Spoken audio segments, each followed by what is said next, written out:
Mixer করে দিলাম, কারণ দেখতেও সুন্দর লাগবে, খাইতে একটু মজা লাগবে।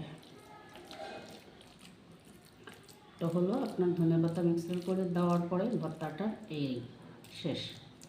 যদি কারো খাইতে মন চায় চলে আসতে পারেন।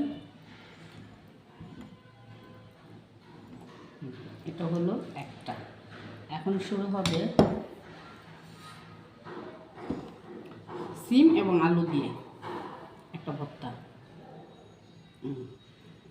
এটার উপকরণটা তো এভাবে আগে আমি করে নিয়েছিলাম, এখন মিক্স করে নিচ্ছি।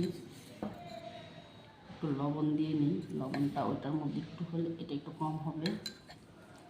তারপরে হলো সেই রসুনের আচার, তেল,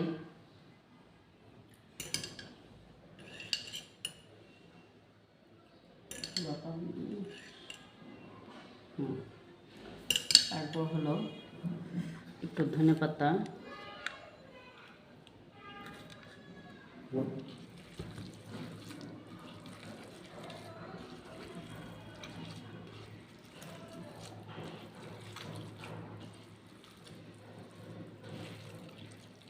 শীতের দিন আসলে এই ভর্তাটা আমি খাই, অনেকেই খায়, কিন্তু আমারও খুব ভালো লাগে। আসলে ভর্তাটা অনেক মজা হয় সিম দিয়ে আর নতুন আলু দিয়ে। এটা আসলে আমি কখনো মিস করি না, আমার কাছে আমাদের ফ্যামিলিরও সবাই পছন্দ করে। সবাই ভর্তা পছন্দ করে, কিন্তু বানানোটা একটু ঝামেলা।